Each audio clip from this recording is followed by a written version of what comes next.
professionnel, ça présuppose que soit la personne a des problèmes d'addiction et qu'elle vient travailler avec, soit que pour répondre, qu'elle consomme par habitude ou par habitude au milieu du travail, le bâtiment, les choses comme ça, et que c'est ça qui l'a fait devenir addict.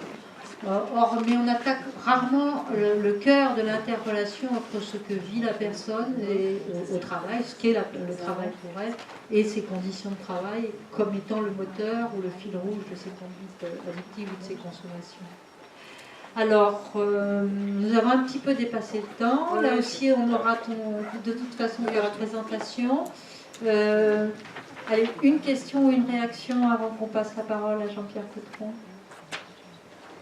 Une. Oui.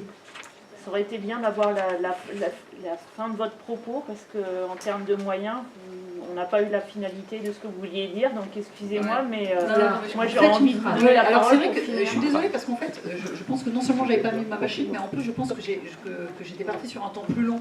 Donc je suis désolée, effectivement. Alors, en termes de moyens, en gros, je vais me mettre sur... Vous l'aurez, hein. Mais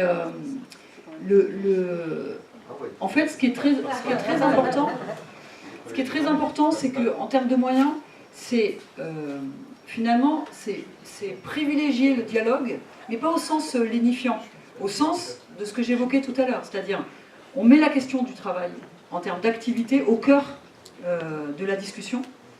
Et donc ça, c'est pas évident, parce que ça veut dire, ça veut dire négocier avec l'organisation du travail qu'on puisse le faire, des temps où on puisse finalement débattre, soit entre collègues, soit avec des encadrants, de ce qui se fait. Et surtout, et c'est là où c'est déterminant, c'est que cette notion du dialogue, ça nécessite parler vrai et écouter vrai. Sinon c'est pas du dialogue, sinon c'est la réunionite, enfin, des choses que vous connaissez, où effectivement on est là, on blablate, mais ça n'incrémente pas, ça n'a pas de prise avec le réel, ça ne transforme pas le réel. Donc l'idée du dialogue, il est vraiment pensé comme quelle est la valeur que va donner les interlocuteurs, qui soient mes collègues ou des supérieurs, ou la hiérarchie vraiment, enfin l'employeur.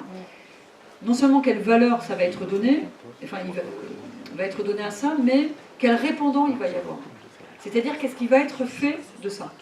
Et c'est vrai que ça, c'est la plus grosse difficulté.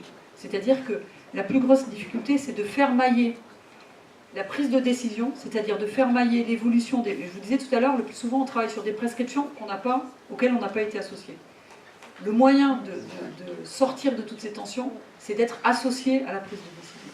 Associé, pas en termes de « je vais décider en levant la main », mais ce que je vais dire de ce qui se passe va nourrir la décision. Et ça, effectivement, on est à contre-courant, quoi. Enfin, ce que je vous dis, c'est à contre-courant.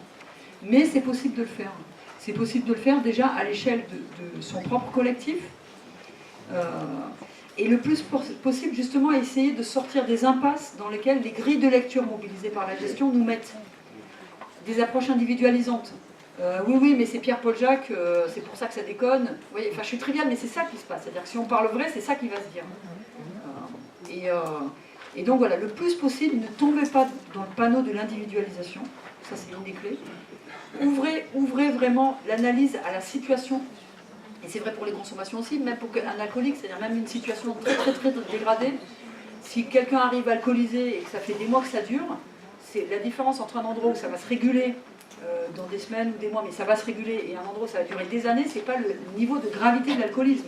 C'est comment se construit, d'un point de vue organisationnel, d'un point de vue vraiment technique, le boulot. Et donc c'est vraiment, et le comment il se construit, ou le comment on peut le faire évoluer, évidemment ça nécessite de pouvoir en parler, ça nécessite de pouvoir parler vrai, et notamment parler vrai des produits. Et ce qu'on voit dans les travaux qu'on conduit, c'est qu'il y a un tabou qui a évolué, en gros là, ça fait 10 ans depuis 2006, il y a vraiment des politiques publiques très musclées sur ces questions conduite addictive et milieu professionnel. Il y a une chose qui a évolué, c'est qu'on peut parler de produits. Par contre, les travailleurs ne peuvent pas parler de leurs produits, et ils ne peuvent surtout pas parler des interrelations entre leur consommation et le travail. C'est niette. Et c'est tellement niette, et j'en arrête là, c'est que l'ANACT, et je pense qu'ils ne se rendent même pas compte, l'Agence nationale pour l'amélioration des conditions de travail, qui est donc spécialisée sur cette question des conditions de travail, qui approche depuis cette année, c'est tout nouveau, la question des addictions, sous le terme addiction, à dessein, puisque la grille de lecture qui mobilise, c'est l'approche organisationnelle. Et l'ANACT, qui est une organisation paritaire, donc le MEDEF est très les autres, mais à du pouvoir, ne veut pas aller regarder sous une approche organisationnelle les interrelations entre les consommations et le produit. Donc, l'ANACT a intégré la question des addictions comme maladie chronique. C'est-à-dire, mais alors ça va faire avancer le Schmilblick, hein, c'est là où, mais c'est quand même incroyable. C'est-à-dire quand je vous dis que le nouveau tabou, c'est allons voir ce qui se passe au niveau des interrelations, pas dans une logique du droit, mais dans une logique du travail, de voir ce qui se passe vraiment. Et bon, voilà, il y a des freins, il y a vraiment énormément de freins. Merci beaucoup. On reviendra sur ce thème-là aussi, mais peut-être pour approfondir les choses et te laisser un peu plus de temps.